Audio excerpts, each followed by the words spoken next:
Baik, dipahami. Saya ingin berikan dulu gambaran kepada teman-teman yang terhubung karena tadi terlihat konektivitasnya terputus-putus. Saya mencoba menangkap untuk menyampaikan dulu sehingga citranya diketahui oleh kita semua bahwa ada di antara saudara atau saudari kita menyampaikan seseorang yang pernah membangun ya rumahnya, kemudian menempatkan atau menyimpan barang-barang tertentu dengan keyakinan tertentu yang dikaitkan dengan keadaan rumah dimaksud yang tertanam di dalam rumahnya ataupun juga disimpan di atapnya dengan tujuan-tujuan tertentu, dan bersyukur kepada Allah, alhamdulillah yang bersangkutan sudah mengenal lebih baik ya tuntunan-tuntunan dalam syariat, sudah berhijrah kepada nilai-nilai kebaikan dan ingin berkonsultasi bagaimana dengan status benda-benda dimaksud.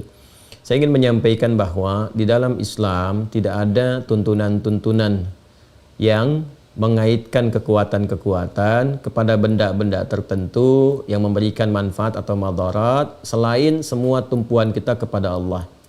Karena itu dalam surah Tauhid yang sangat pendek, singkat, mudah untuk kita kemudian hafalkan dan mudah ditanamkan pada jiwa, itu menjadi dasar yang paling pertama di Al-Ikhlas itu. Begitu kita bacakan Qul huwallahu ahad, katakan Muhammad sallallahu alaihi wasallam, diinfokan kepada kita semua, Tuhan kita itu adalah Allah yang layak dipertuhankan, satu-satunya dipertuhankan, disembah. Kemudian Allahus Samad ayat yang keduanya, dan Allah menjadi pusat segala tumpuan, harapan, permohonan yang mendatangkan manfaat atau mengizinkan satu madarat dengan hikmah tertentu terjadi dalam kehidupan kita. Nah, karena itu setiap kita memohon, meminta, berharap sesuatu itu tidak diperkenankan kecuali hanya kepada Allah saja. Di dalam itulah kemudian Allah menyajikan berbagai hal, cara, bahkan secara detil disampaikan kepada kita. Dari perintah untuk berdoa, bagaimana kemudian menjanjikan menjawabnya di Al-Baqarah ayat 186. Wa idza sa'alaka 'ibadi 'anni fa inni qarib ujibu da'watad da'i idza da'an falyastajibu li wal yu'minu bi la'allahum yarshudun.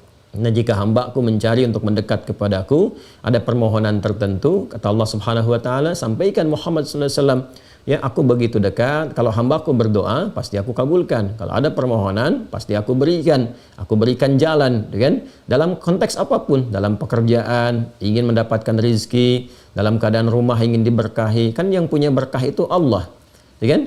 Yang memberikan ketenangan itu Allah, sakinah itu di rumah itu Allah yang berikan. Karena itu dibuka dengan kalimat ayat, wa min ayatihi, di antara tanda kebesaran Allah Subhanahu wa taala.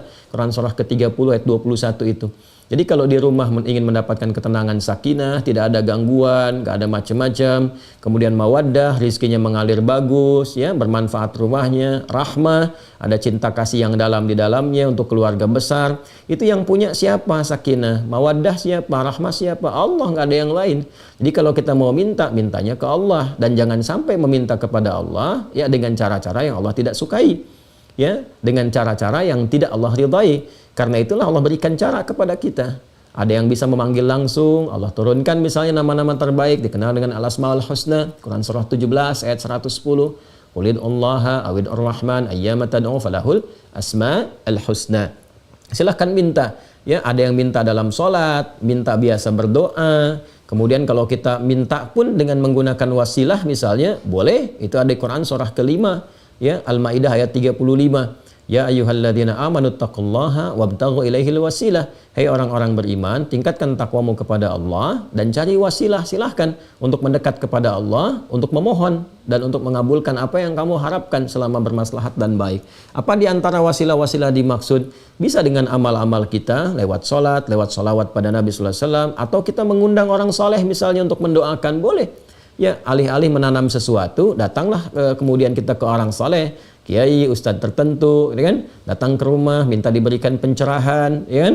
Bagaimana mengisi rumah yang baru, baiknya seperti apa, ya, minta dibimbing, lalu berdoa di situ. Itu lebih bagus, bermohon kepada Allah dan keberkahan diturunkan.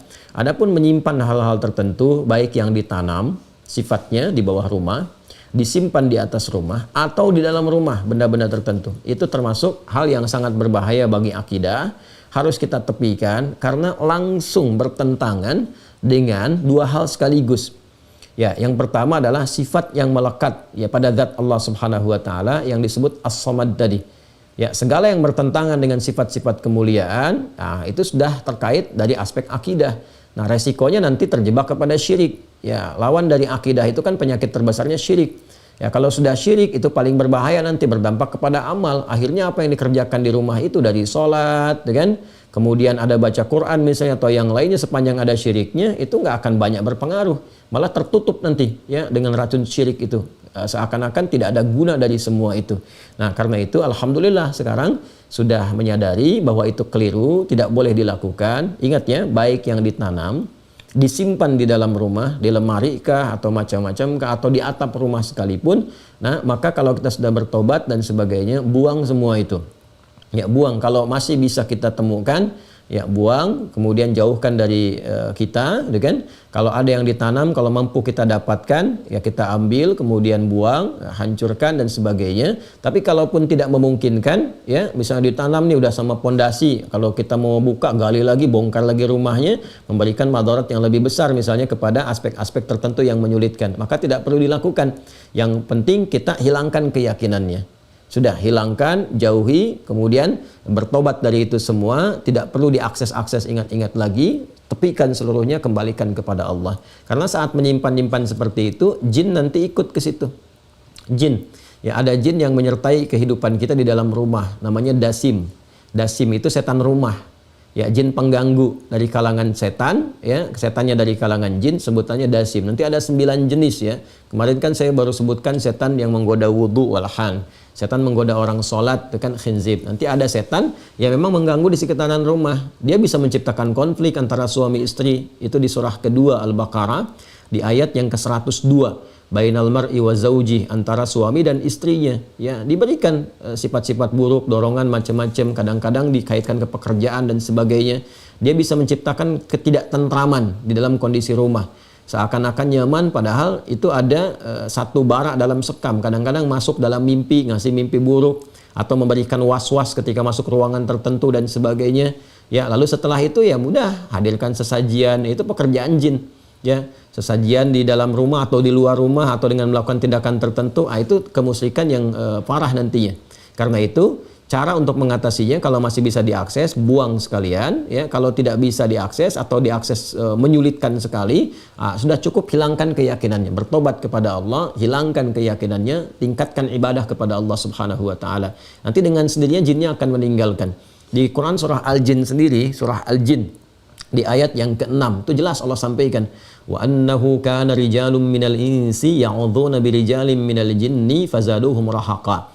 Dan sungguh ada sementara manusia itu berkongsi dengan jin, minta perlindungan, ya, kemudian minta sesuatu yang diduga mendatangkan manfaat, padahal itu sangat merugikan, kata Allah Subhanahu wa taala. Dia merugikan dunianya, merugikan akhiratnya. Merugikan dunianya hanya memberikan beban nanti, diminta ini, itu dan seterusnya. Kalau tidak ya menghadirkan resiko-resiko. Ya, kemudian di akhiratnya pun ya terjebak dalam suasana syirik yang tidak memungkinkan mendapatkan manfaat dari semua amal yang pernah dikerjakan.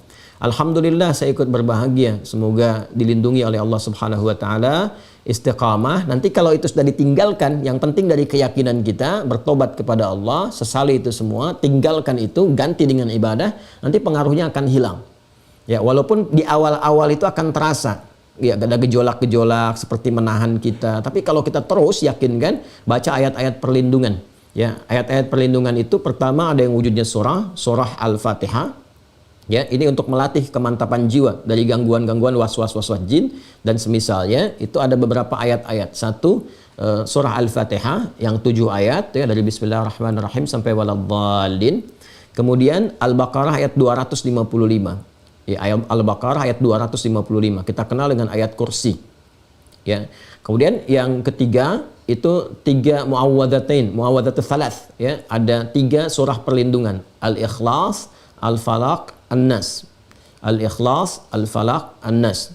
Ini yang paling pokok. Yang paling pokok itu ada 3, ya. Al-Fatihah, kemudian ayat kursi, Al-Ikhlas, Al-Falaq, An-Nas. Kadang-kadang ada yang menambahkan dengan 5 ayat pertama surah Al-Baqarah dari Alif Lam Mim sampai wa ulaika humul muflihun.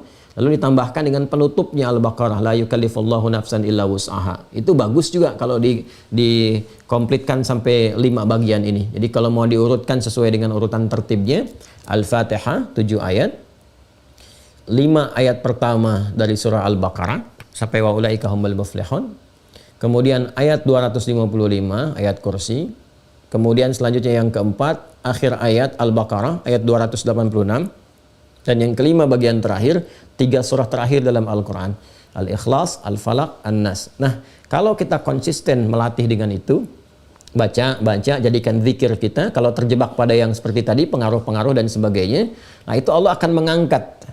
Ya, pengaruh-pengaruh jin tadi, pengaruh-pengaruh yang tidak baik, was-was, ketakutan, ada ini, ada itu diangkat oleh Allah, diganti dengan penanaman tauhid, kekuatan-kekuatan Rabbani namanya, kekuatan Rabbaniyah. Tanamkan pada jiwa kita sehingga yang tadi itu hilang. Nah, mengangkat sesuatu dari dalam diri kita dan mengganti dengan baiknya itu yang disebut ruqyah namanya. Karena itu 5 bagian tadi disebut dengan ayat-ayat ruqyah atau surah-surah ruqyah.